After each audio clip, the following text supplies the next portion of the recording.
పనులు వేగవంతం అవుతున్నాయి. ఒక పక్కన పొల కంపలన్నీ తొలగించడానికి టెండర్లు పిలవడం జరిగింది. ముఖ్యమంత్రి గారు ప్రత్యక్ష పర్యవేక్షణ మొట్టమొదటి చేసిన వెంటనే ఏమేం పనులు చేయాలో మంత్రి గారికి సిఆర్డీ కమిషనర్ గారికి నిర్దేశించడం. ఈరోజు మున్సిపల్ శాఖ మంత్రి వారు నారాయణ గారు, సిఆర్డీ కమిషనరు, నేను కలిసి ముఖ్యంగా వెంకటపాలెంలోని అంగన్వాడీ సెంటరు ఖజానా ఖాళీ, ఏ డిపార్ట్మెంట్లో కూడా ఒక పైసా లేదు. కంప్లీట్గా ఆర్థిక వ్యవస్థని నాశనం చేశారు. ఏ ప్రభుత్వం అయినా ఏదైనా ఒక బడ్జెట్ ఉంటుంది. ఆ బడ్జెట్కి సంబంధించి ఆ బడ్జెట్కి ఏ అకౌంట్కి అయితే బడ్జెట్లో శాంక్షన్ చేస్తారో దాంట్లో ఖర్చు పెడతారు. అవేమీ లేకుండా కంప్లీట్గా చేశారు. అయితే అమరావతి రాజధాని రైతులు ఆ రోజు 2015 జనవరి 1 ల్యాండ్ పూలింగ్ నోటిఫికేషన్ ఇస్తే మా ముఖ్యమంత్రి గారి మీద నేను నమ్మకంతో కేవలం 58 రోజుల్లో, అంటే 2015 28 అర్ధరాత్రి 34,000 ఎకరాలని ఒక లిమిటేషన్ లాగా ఇచ్చారు. దానికి తగ్గట్టుగానే ముఖ్యమంత్రి గారు ఇక్కడ దీన్ని ఒక నగరీ గోడలు పట్టుకుని చిన్నవి లారీ గోడ కట్టాలి. దానికి సంబంధించిన టెండర్స్ కూడా అవసరమైతే పురోగతి కమిషన్ గారికి చెప్తున్నాను. ఈ విధంగా ఈరోజు అంటే ఖజానా ఖాళీ అన్నిటికంటే ఇంపార్టెంట్ ఏంటంటే ఖజానా ఖాళీ. రైతులు కావాలి ప్రామిస్ చేసిన ప్రకారం 100 మిలియన్ రూపాయలు ఖచ్చితంగా చేస్తాం. గత 5 సంవత్సరాలు ప్రభుత్వం వచ్చింటే ఇది ప్రపంచంలో టాప్ 5లో ఒకటి కాదు, 1 ఇండియా. టాప్ 5లో ఒకటి కూడా కాదు.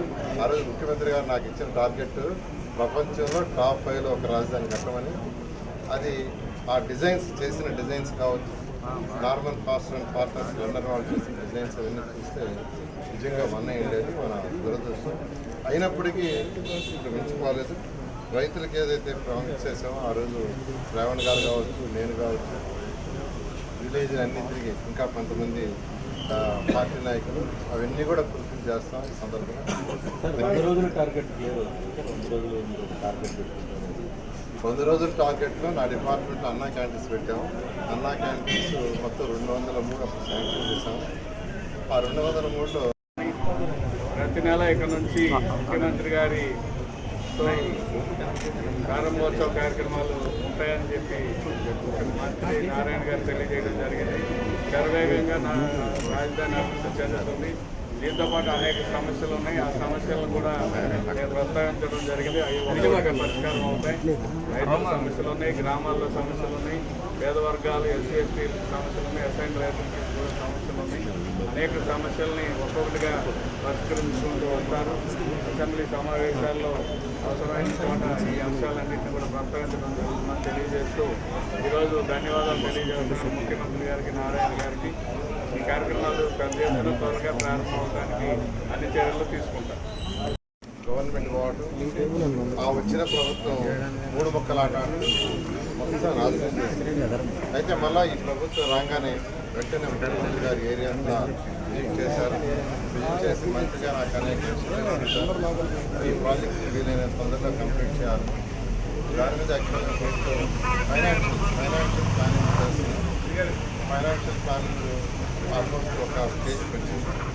అయితే ఈ నేపథ్యంలో ఇక్కడ యాక్చువల్గా 17 అంగన్వాడీ సెంటర్లు, తర్వాత హెల్త్ సెంటర్స్ 16, స్కూల్స్ 14, తర్వాత మల్టీఫెసిలిటీ క్యాంపస్ 1, మొత్తం 48 టేకప్ చేశారు. అందులో వర్క్ తీసుకుంటే 17 అంగన్వాడీ సెంటర్లు 80% వస్తాయి, 16 హెల్త్ సెంటర్స్ ఒక 70%, 14 స్కూల్స్ 40%, అదేవిధంగా ఈ స్పెషాలిటీ 50%. అయితే మిగిలిన వర్క్ ఉన్న అధికారులకి కాంట్రాక్టర్ అందరినీ చూసి సిఆర్డీ కమిషనర్ గారు మేము రివ్యూ చేసి వాళ్ళకి కొన్ని సమస్యలు ఉన్నాయి. ఆ సమస్యలన్నీ ఓవర్కమ్ అవుతుంది అని నిర్వహించడం జరిగింది. వాళ్ళ సమస్యలు అంటే డబ్బుల సమస్య, బిల్స్ రాలా, వాళ్ళు పని చేయాలి, ఆపేశారు. ఆ బిల్స్ ఇచ్చేటట్టుగా నేను ఏర్పాటు చేశాం. ఈ శనివారం లోపల పెండింగ్స్ ఇచ్చే విధంగా ఏర్పాటు చేశాం. వాళ్ళందరికీ ఒకటే అడిగాను, ఇన్ని రోజుల్లో చేయగలరంటే కొందరు వచ్చి బ్యాలెన్స్ వర్కులు 15 రోజులని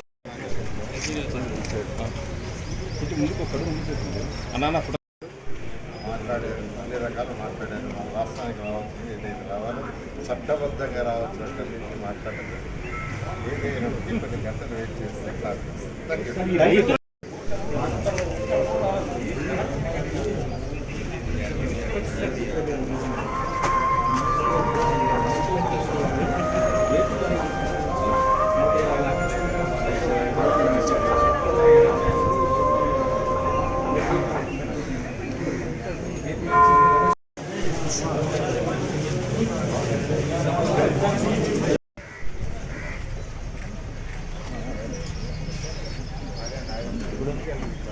రాయదానికి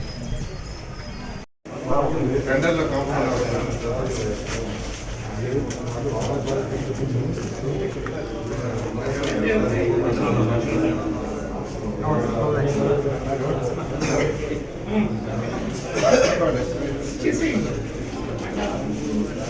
చేసేది నీట్గా చేస్తే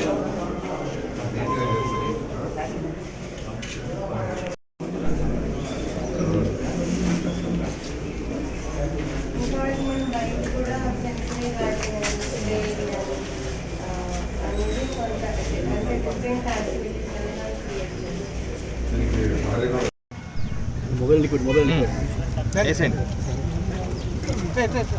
ఎవరన్నా రమేష్